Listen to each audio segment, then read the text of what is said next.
Welcome to class number 3. There are two topics that we're going to try to cover today. The first one a bit shorter, the second one a bit longer. The first is the version of the story of the Akedah as it's told in the Quran. We've already talked about how it's a story that's shared by Jews and Christians and how those might have impacted each other in superficial and also profound ways.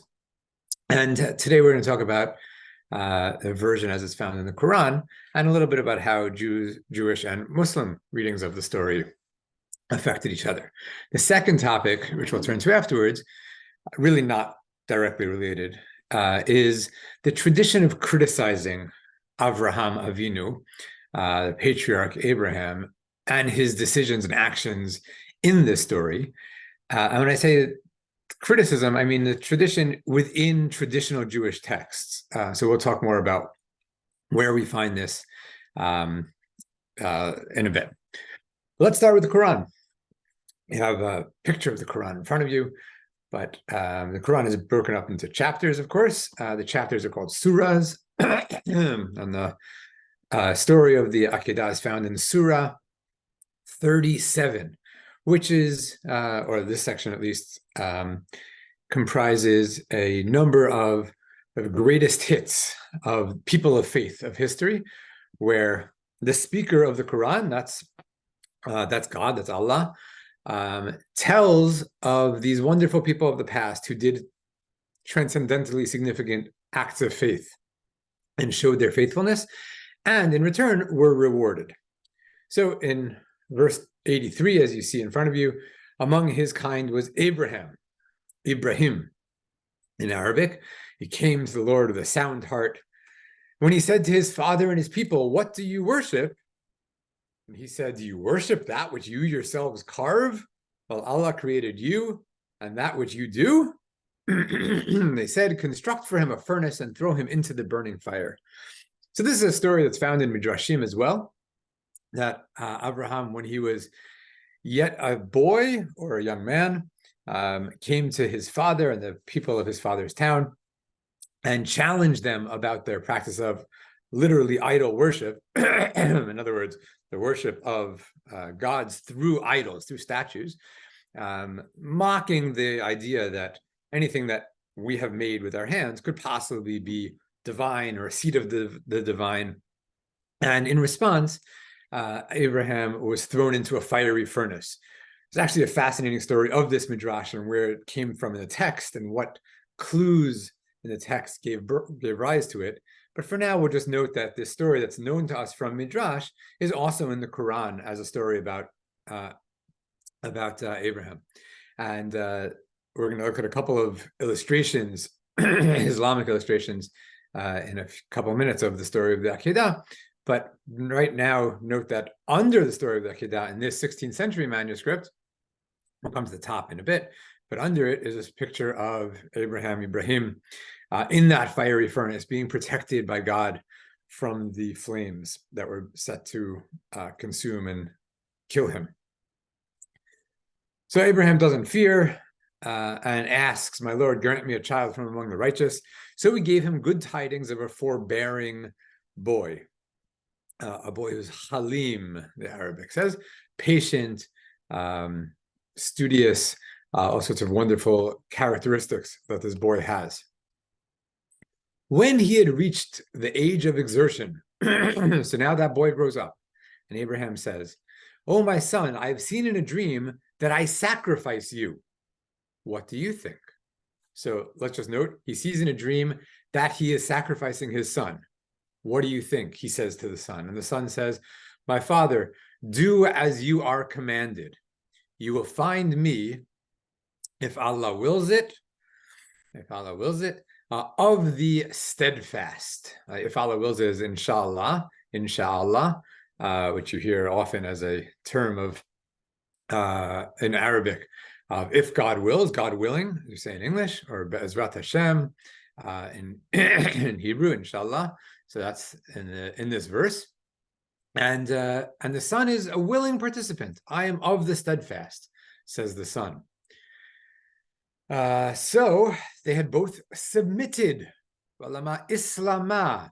Islam, of course, the name of the religion, is a noun derived from this verb, to submit. So when they had both submitted, you see here, aslama, then he put him down upon his forehead. In other words, they prostrated themselves, they bowed down, as Muslims still do today in prayer. And we, God, called to him, O Abraham. So God intervenes. You have fulfilled the vision. Indeed, we thus reward the doers of good. Indeed, this was a clear trial. We ransomed him with a great sacrifice. There's a lot going on here that's quite interesting. Even though the story is told in remarkable brevity, a number of very interesting points as to how the story is told that I think deserve to be highlighted, to be drawn out and commented on. So one is, the son is a full participant. Remember, Abraham has a vision, goes to his son and says, son, this is what I've seen. What do you think? And the son says, you have to do what you're commanded to do. If Allah wills it, I'm there. I'm of the steadfast. In the biblical story, as you recall, we have no idea what Isaac's state of mind is. We're not sure that he knows what's happening. A lot depends on how old he is and whether Abraham told him or not. But in the Quran, it is explicit that the son is a full partner, a full participant in the sacrifice of the Akedah. Second, we saw just at the very end, we ransomed him with a great sacrifice. The ram is provided by Allah as a replacement. So again, in the biblical story, that's not at all clear. Abraham lifts up his eyes and sees the ram, but we don't know, we were never told that God wanted the ram as a sacrifice, and in fact, never commands it. Abraham offers it. Perhaps this reflects something about Abraham's state of mind rather than God's desire. But in the Quran, the ram is provided as a replacement. And third, this is the most subtle point, the vision was ambiguous to begin with. So if we go back, we have to sort of not be misled by the editorial translation here. Abraham's dream, oh my son, indeed I have seen in a dream that I sacrifice you. What do you think? In his dream, he sees an image, a scene of himself with a knife and his son, maybe on an altar, bowing down. The translator, editor here put in, I must sacrifice you, but that's not in the text. He sees that he sacrifices him. What do you think? And the son says, let's do it. But as soon as that's happened, as soon as they are prostrated on the ground, bound together, God says, that's it, you're done. You have fulfilled the vision. So the vision didn't include the blood. The vision didn't include the actual slaughter. The vision included an image of the process of sacrifice. It looked like Abraham was about to sacrifice his son. And so Abraham said, okay, I have to sacrifice my son. The son said, I'm there, I'm willing. God said, no, you just had to be willing. That's all you had to do. You have already fulfilled the vision. So the vision was ambiguous to begin with, and it was fulfilled when Abraham and the son submitted. And again, that's that word, Islam. Now, in the arts, we already saw this one. One point that comes very clearly in Islamic depictions of the Akedah is that the ram is being provided supernaturally. So the angel who shows up in the middle of the story brings the ram. So you see that here in the 16th century manuscript.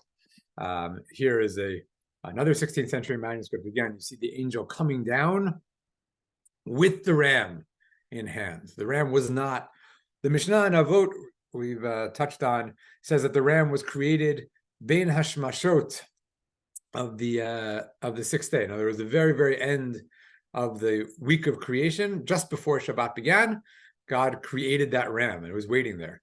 According to the Quran, it was not waiting there. Perhaps it was waiting in heaven, but it was brought here now by the angel. Yeah, all right. So I won't comment more on this now, but the point is clear that the arts preserve and reflect some of these specific traditions in the Islamic telling of the story. Now, that last point, I mentioned that last point, that third point, that the vision was ambiguous to begin with and was fulfilled when the two had submitted. That is essentially the way the story, the biblical story, of course, is read by some Jewish commentators as well, and in particular, Saadia Gaon. Saadia Gaon, you have his dates at the bottom here on the slide, born in the late 9th century. He's called Al-Fayyumi, from the Fayyum in Egypt, and eventually makes his way as a student in the land of Israel, and then becomes the Gaon, which means the head of the yeshiva, in Baghdad, which is just a new city at the time. Not brand new, but a fairly new city. And you see he dies in 942. So most of his work is in the first half of the 10th century. And Saadia Gaon says, the biblical story is actually ambiguous as well. Because what does God actually say? God says, take your son, your only one, whom you love, Yitzchak, bring him to the mountain, v'ha'alehu sham le'olah. V'ha'alehu sham le'olah. Now, v'ha'alehu le'olah, you can look up in a concordance or a dictionary. You find that leha'alot olah often means to offer a sacrifice, offer a burnt offering as a sacrifice. But Saadia says there is another way of reading it. Leha'alot literally means to bring up, to raise up, to lift up. So is it possible that God was actually leaving it open-ended? Leha'alehu le'olah could mean you must offer him as a sacrifice. That involves blood.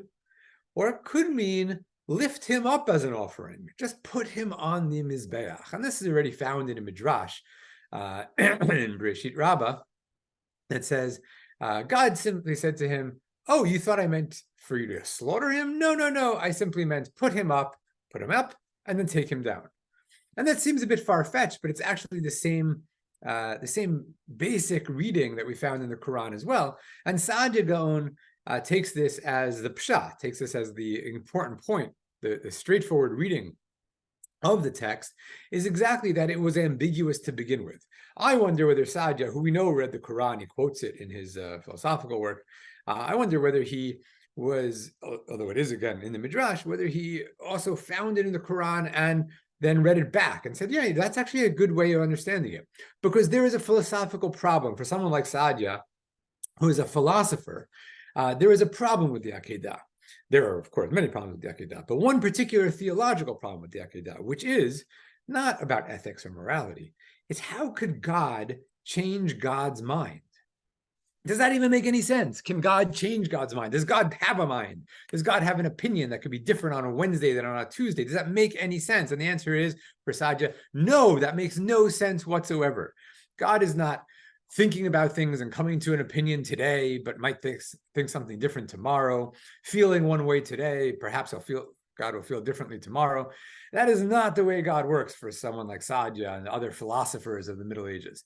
God is entirely static, never changing, doesn't alter a bit, ever. And so the problem then in our chapter is, how could it be that God at the beginning of the chapter seems to want Abraham to offer a sacrifice of Isaac on the altar, and at the end of the chapter, or halfway through in verse 12, send an angel that says, don't offer Isaac as a sacrifice? Oh, I don't understand what's happening here. If God cannot change God's mind, then what has changed between verses 2 and 12? And the answer for Saadia is nothing changed. Nothing at all changed. The vision was ambiguous to begin with. And if you didn't realize that, that's your shortcoming, in addition to Abraham's shortcoming. So when God said, V'ha'alehu sham le'olah, God was leaving it open-ended as to whether he meant, as to whether God meant offer the child as a sacrifice or simply lift up the child as a sacrifice. Just like in the Quran, where Abraham sees a vision of himself about to offer his son as a sacrifice, and he says, okay, I have to do this. And God says, no, you've already fulfilled it. Once you've submitted, you've already fulfilled it.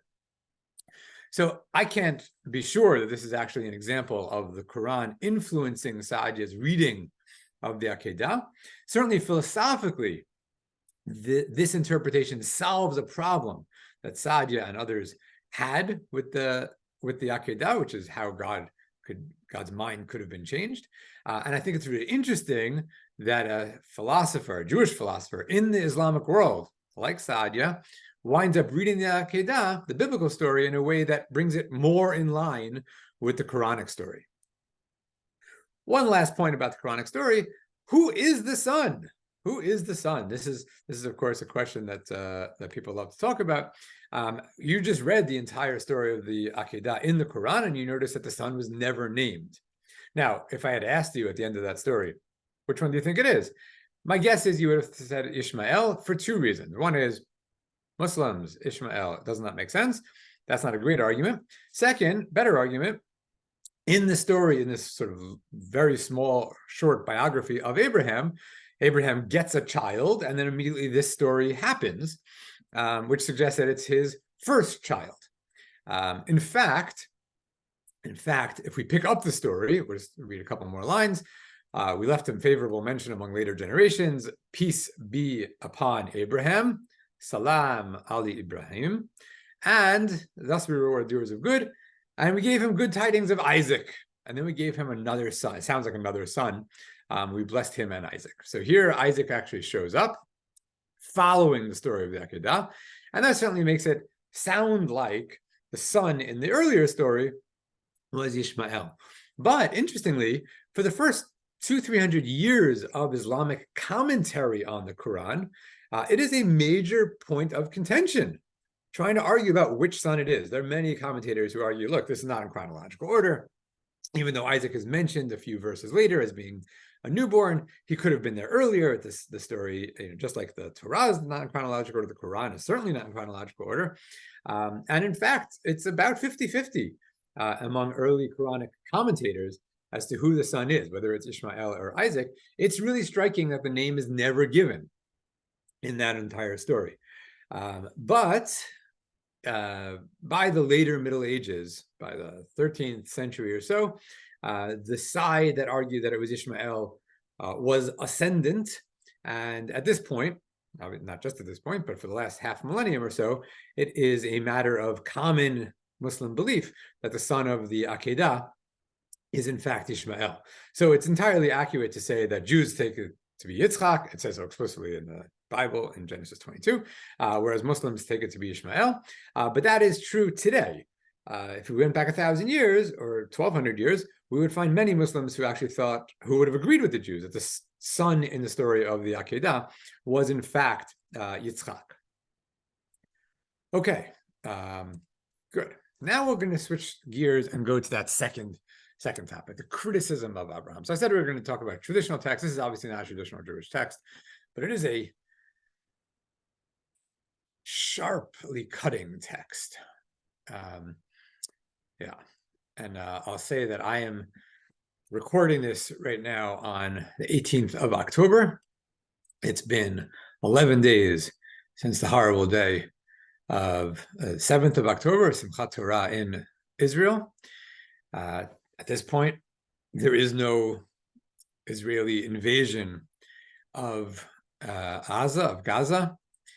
I don't know if there will be. But every time there's a war, I think a poem like this has to be pinned up behind, around every office of people making decisions, because this is not the last word of warfare. And we'll talk more about that in a minute. But it's something that has to be kept in mind when one is contemplating war. This is Wilfred Owen, the parable of the old man and the young. And Owen, who was a young man, he was actually fought and died in the trenches in France in 1918. This is written just a couple of months before he himself died in the Great War.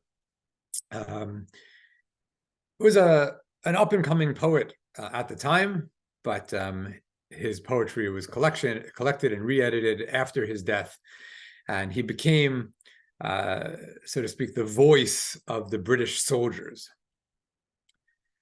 And in this poem, he retells the story of the Akedah. So let's have a look. So Abram rose and clave the wood and went, and took the fire with him and a knife.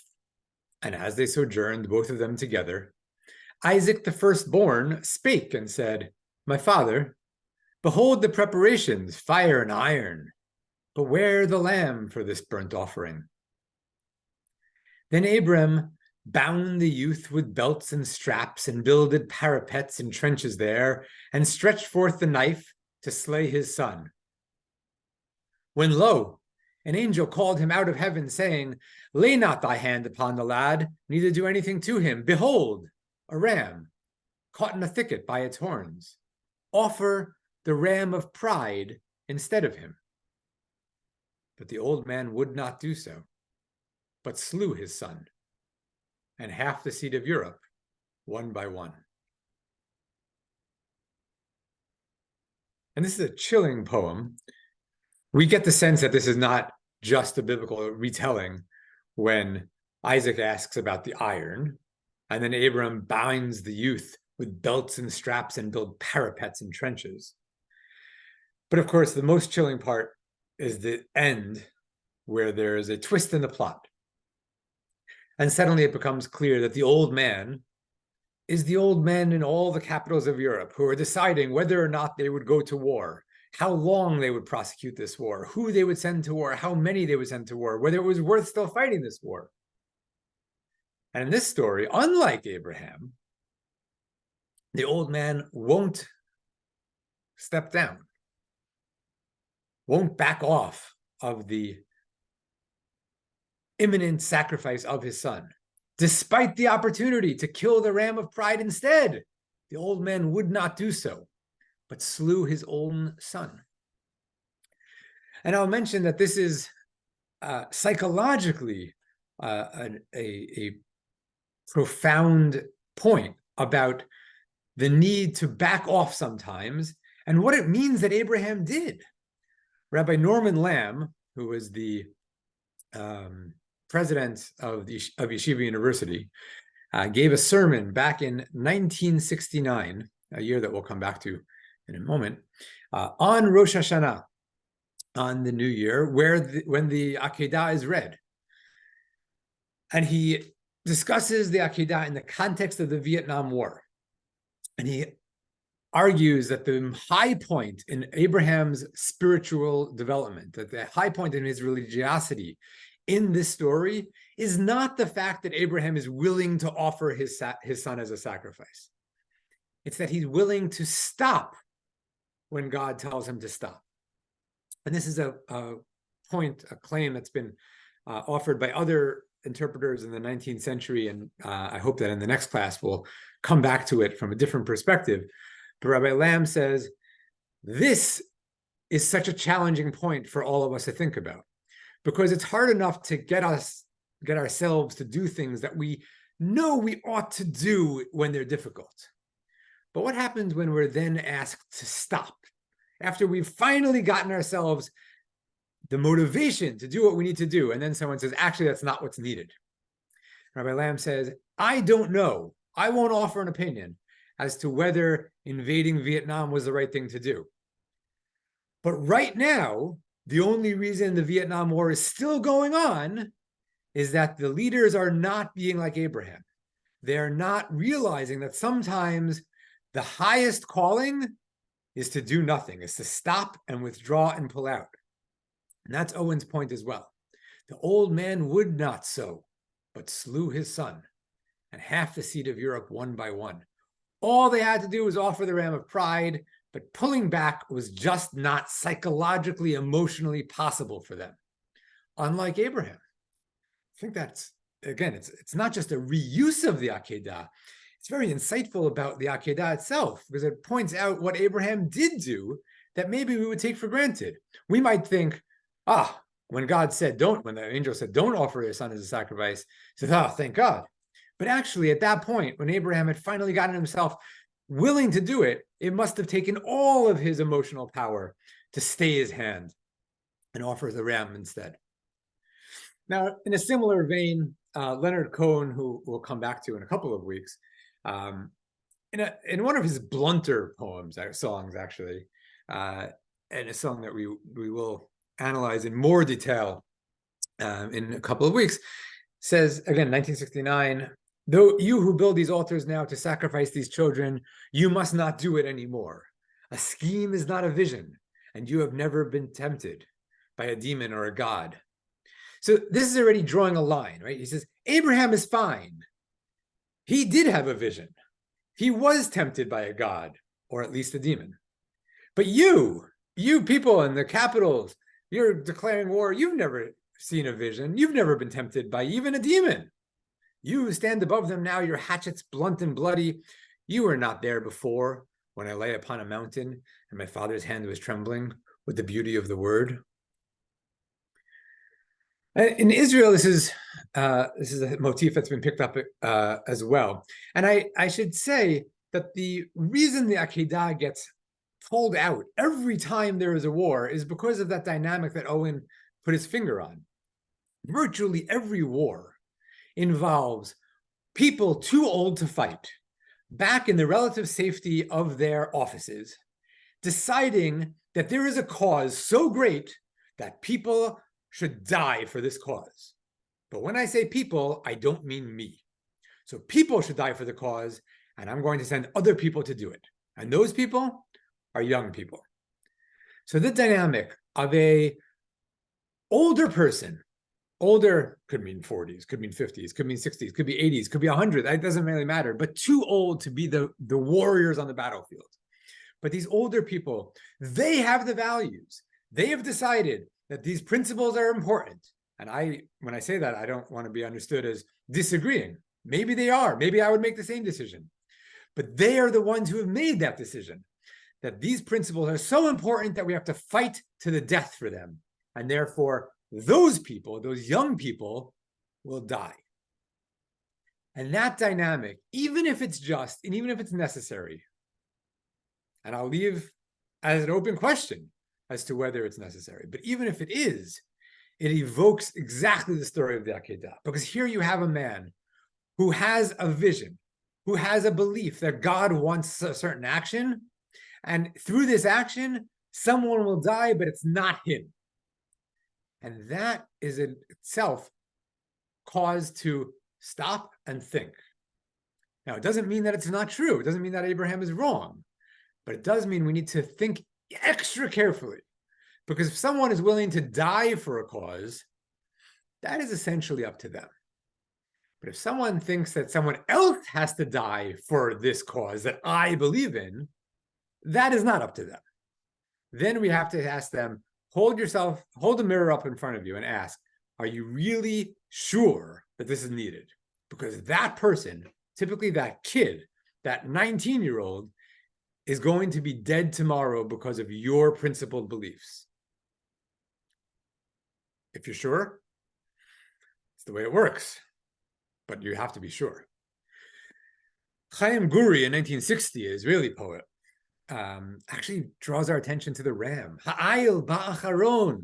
The ram came last. Avraham ki hu meshiv l'she'elat hayeled reshit ono be'et yomo erev. And Abraham didn't know that the ram was the answer to the child's question. His first of strength when that day ended. Nasar rosho hasav, I'm sorry, beroto kilo chalam chalom, v'malach nitzav, nashra ha'ma'achelet miyado. I'll just translate the end in a second. Hayeled shehutar me'asurav ra'at gav aviv. Yitzchak, kamesupar, lo ho'ala korban, hu chai yamim rabim. Ra'a batov ad or enav keha. Isaac, as was told, was not offered as a sacrifice. He lived many days, saw the good, until the light of his eyes dimmed. But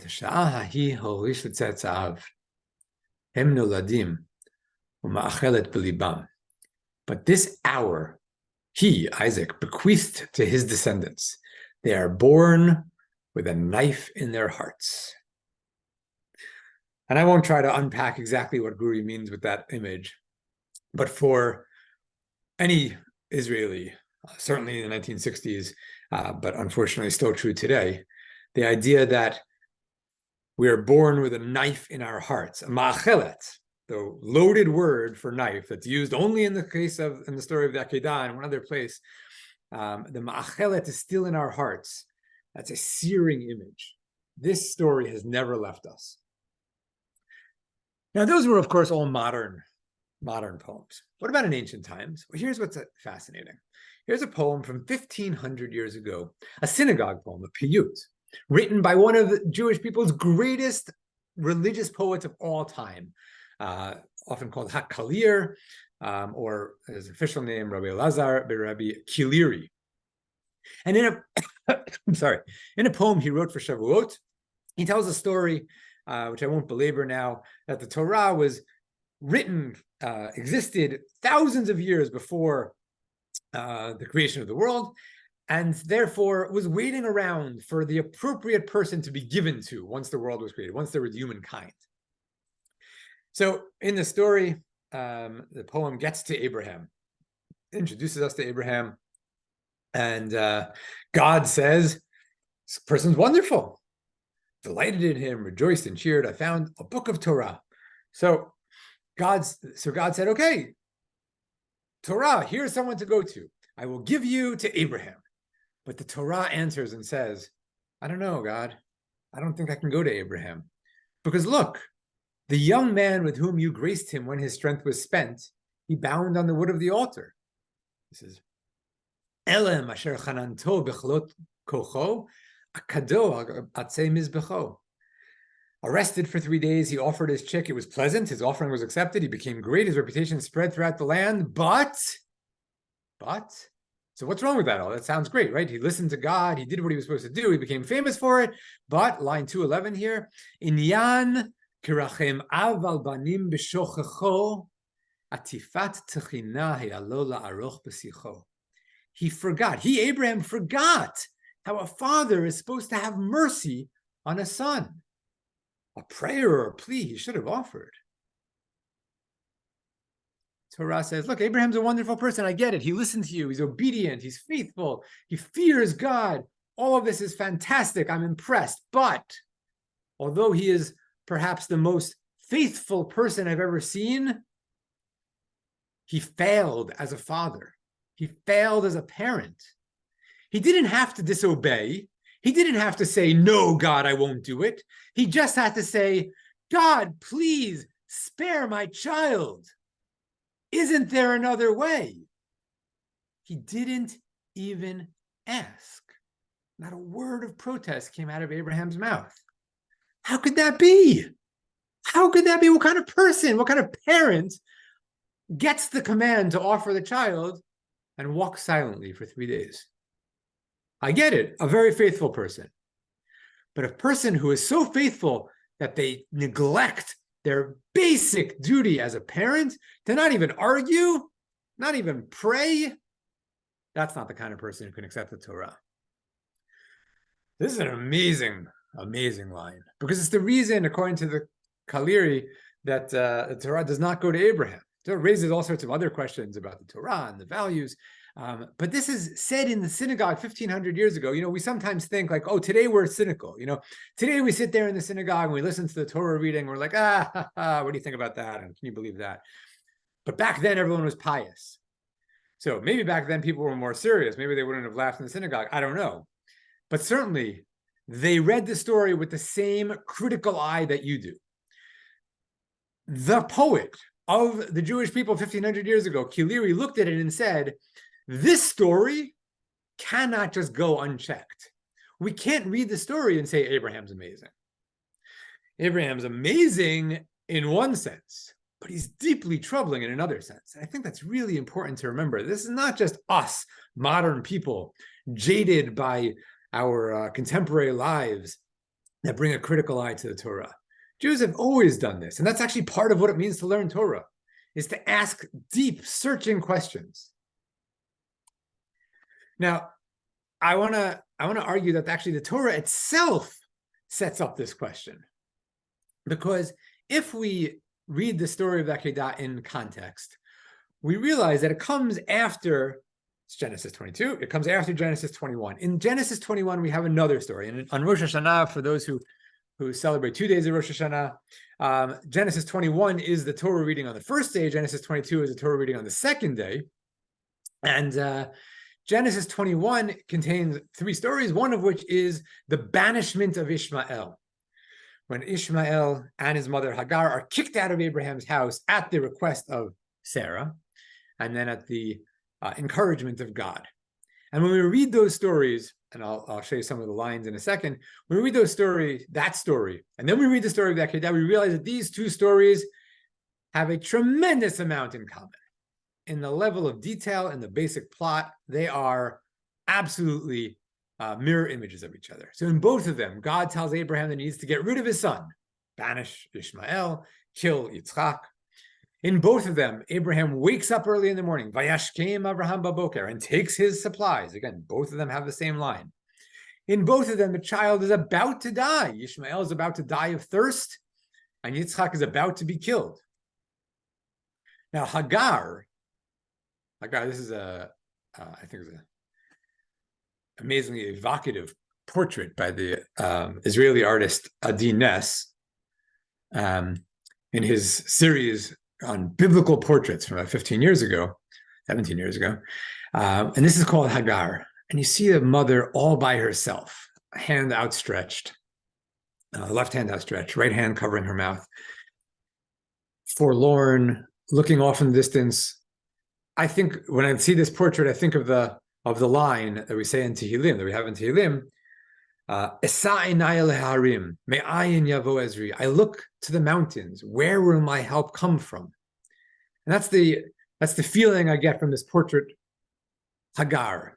And she's looking off and saying, like, I don't know where to turn for help. Where will my help come from? And to some extent, Ness is playing with, is building on this very famous portrait from the 1930s in California called Migrant Mother. But Ness did something really interesting, because even though there's so much in common between these two portraits of the mother who's clearly looking off, waiting for help, not sure if there ever will be help, the distinctive feature of Hagar is that Hagar is a mother, and yet Ness took out the child. There's no child in this portrait of Hagar. I find it very powerful. Hagar has been picked up in contemporary theology by Dolores Williams, of blessed memory, who wrote a book, Sisters in the Wilderness, who said, look, Hagar, this is not a question of feminism. She called it womanism, but it's a question of class. Hagar is a lower class, working class person, Egyptian, maybe stolen from her house, given to this Canaanite, wandering guy, and now kicked out again. We really have to feel for Hagar. That's the point that I want to make now. This book, I think, is really quite a powerful book, but that's just the one point I want to make right now. Hagar in the wilderness, you see in this painting that I'll put back up now by Camille Corot from 200 years ago. We have to feel the pathos of Hagar. Hagar, the mother whose child is about to die. So let's pick up the story again. At the last minute in both stories, an angel appears to offer a reprieve, both to Hagar, telling her that there's water for Ishmael, and of course to Abraham, telling him not to slaughter Yitzchak. In both stories, the appearance of the angel is followed by blessings. In both stories, the parent sees something, lifts up their eyes and sees something. Hagar sees the water, Abraham sees the ram, and each story ends with the child actually growing up, and, well, we hear something about their marriage. But here's the key point. In the story of Hagar, as we expect, lifts her voice and cries, and God hears the voice. Hagar does what a parent needs to do, and that's what Corot is showing us in this portrait. Hagar screams out to heaven. She puts down her child and she screams out, how could this be? Look at my life. I'm all alone here in the wilderness, kicked out of my Egyptian home, banished from my Canaanite home. No one, literally no one in the world cares about me. What can I do? God, Esa einai el ha'arim, me'ayin yavo ezri. And God answers. But why does God answer Abraham? Abraham never called out. How could Abraham never call out? And that's the point. That's the point that the Hakalir is fixating on. He says, look, I read the two stories. There is a gaping hole in the story of the Akedah. There is a resounding silence in the Akedah. Deafening silence. I'm waiting and waiting to hear Abraham's voice calling to God, and it never comes.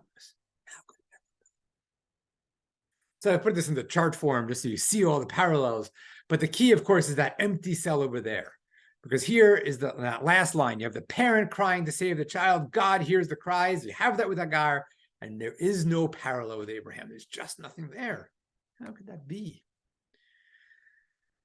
Now, this has been taken in an interesting direction by a modern thinker. I'm going to sort of say this very quickly just to get to the key point. Buber, who's not the modern thinker I want to talk about, Buber pointed out that the phrase Lech Lecha shows up only twice in the entire Hebrew Bible. It's such a familiar phrase that might come as a shock, but it shows up only twice in the Hebrew Bible. Once to Abraham at the beginning of chapter 12, leave your father's house. Once to Abraham in 22, go slaughter your child. And Buber says, you know what they have in common? God was telling Abraham, forsake your past and give up any hope for your future. Whew. Leave your parents, kill your child, live only in the present. Be only here with me, with God. Now, we talk a lot about being in the present today because it's hard. But imagine what life would be like if there was no past, if we forsook it, and if there was no future, if we slaughtered it, and all there was the present. That is a terrifying thought, actually. And Buber says, well, that's actually what God wanted from Abraham. God wanted Abraham to see, can you cut off the past and cut off the future and then live only here on a mountaintop with me? Now, put that aside for a second. There have been some recent thinkers who said, like, yeah, this is a big problem, actually. Like, Abraham is too abstract. He's too philosophical. Carol Gilligan, the psychologist, in her very influential book, In a Different Voice, links Abraham with Gandhi. You might think that's a good thing, but links Abraham with Gandhi, who prepared to sacrifice the life of his son in order to demonstrate the integrity and supremacy of his faith. So sacrificing a person for faith. Now, is that a good thing? Obviously, it depends on your perspective on that faith. But Gilligan says this is too abstract. People shouldn't do this. And there's a whole context for Gilligan's argument that I won't unpack right now. But she says the same thing about Gandhi. So just to be clear, this is not an anti-biblical claim in her work. Gandhi, too, she says, sacrificed actual people for his principles. And Gandhi is, on the one hand, a towering figure, on the other hand, a complex figure. And how he related to his own family is certainly not one of the bright spots on his resume. And I think it's fair to say that the Torah in Akalir's poem would have said, I can't go to Gandhi. He's a great leader in some ways, but look at how he treats his family. So for Gilligan, that's the problem with Abraham as well. But here's the text that I want to end with. It's quite a powerful text. It's a modern midrash written by an Israeli scholar, writer, advocate, Rivka Lubitch. And it was published in a collection called Dirshuni, which maybe you're familiar with. I hope you are. It's actually available on Sefaria. So if you go online, the whole collection is available. It's a remarkable collection of modern midrashim written by women. And Lubitch offers the following midrash called Sarah and the Akedah. God tested Sarah. The angel told her, take your son, your only son, whom you love, Isaac, and go to yourself, Lechilach, to the land of Moriah, and offer him there as a burnt offering. And so this is obviously the parallel to what the vision that Abraham had, right? So Sarah had the same vision, according to Lubitch. In the nighttime, Sarah has a vision from God saying, take Isaac and offer him as a burnt offering. And Sarah said, no, for a mother will not slaughter her son. And in the morning she arose, was roused and trembled, for the boy was not there, and neither was his father Abraham. She understands what happened. So she spread her eyes to God in heaven and said, Master of the world, I know that one who slaughters his son in the name of God, in the end has no son and has no God. Forgive Abraham who sinned in this matter. Recall, please, that the mother would not contemplate sacrificing her son to God and save the boy from his hand. So in this telling, Abraham failed the test in obeying God and picked up the knife, picked up the son, and walked off to the mountain. And Sarah, who saw more clearly what she ought to do, realizes also what Abraham did and says, God, for my sake, save them. At just that moment, Abraham reached out his hand to the knife to slaughter his son, and the angel of the Lord called to him, Do not reach out your hand against the boy, for now I know that you fear God, although you did not spare your son. And therefore it says, all that she shall say to you, you shall listen to her, and therefore, for through Isaac, you shall have heirs. Now, let's just unpack this for a moment, although I'll leave it to you to unpack more fully. What Lubitsch is doing is solving the problem of that emerges when we compare the story of Akedah to the story of Hagar. Because remember, if we go back to our chart that I won't flip back to right now, Hagar called out to heaven and was answered. But Abraham never called out. So why was he answered? Why did God intervene if Abraham never asked him to change God's mind? Why? What changed? And Lubitsch's answer is, your eyes are on the wrong side of the stage. It's not over there that the drama is happening. It's over there. It's Sarah, the missing voice from Genesis 22. First chapter in a very long time where Sarah has not been a major character. First time she's not there, she's actually at the center of the drama. Off stage, off in the corner over there, if you look really carefully, you'll hear she is the one calling out to heaven. She is the character parallel to Hagar. She and Hagar joined in motherhood. And I don't want to claim that this is mothers as opposed to fathers, but Lubitsch might want to claim that. Joined in motherhood, Hagar and Sarah respond in the same way. When their child's life is on the line, they say, God, we need help. Right?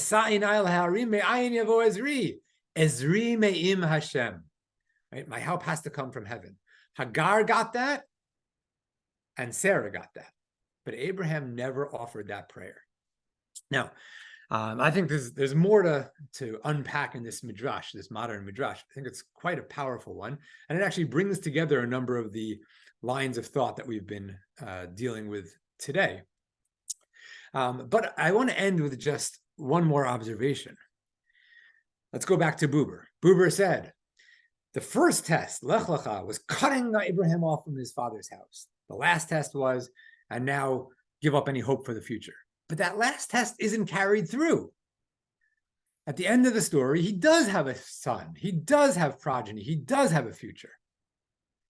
That makes it all the more interesting that right after the story of the Akedah, literally right after it, the next line, Abraham also, for the first time in 10 chapters, hears news about his father's house. And we're talking about decades worth of news. That his brother Nahor and his wife Milcah had 8 children and 4 other children, and one of them already has more children, so there's a grandparent. He's catching up on decades worth of family news. Why now? I think it's really straightforward. Once the Akedah is rolled back, once Abraham realizes that he can have a future after all, he also starts to realize that he can have a past. He does need to be present with God. But present with God doesn't have to mean an absolute rejection of a connection to the Father's house and an absolute repudiation of any chance for the future. You can hold these things together. I can be a link in the chain, being my ancestors and my descendants, and I can also have a direct connection to God. Once Abraham realizes that, he starts getting news about his father's house. And not only does he have now both a past and a future, in the next chapter, in chapter 24, Abraham links the two. He, out of nowhere, says, Isaac has to marry someone from my father's house. And we have no idea what the background to this is. Since when does Abraham have to arrange for a marriage with his father's house? We thought he had cut off his father's house. But the Akedah is the turning point in that.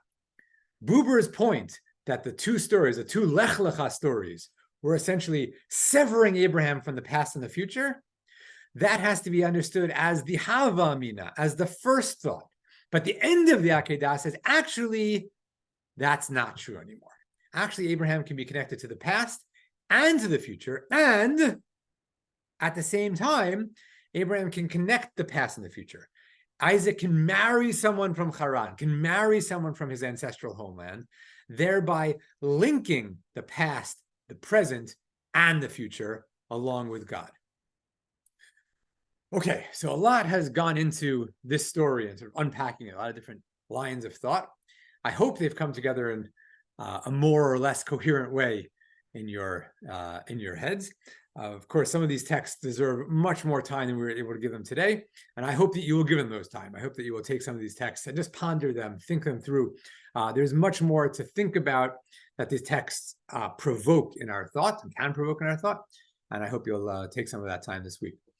Next week, I look forward to rejoining you again with one last recorded class. This one will be about the very influential 19th century theologian Soren Kierkegaard and a even more influential Jewish theologian, Moses Maimonides, from a few centuries earlier than that. And their very, very different contrasting views on the lessons we're supposed to take from the Akedah philosophically. So that's for next week. And I look forward to spending time with you then.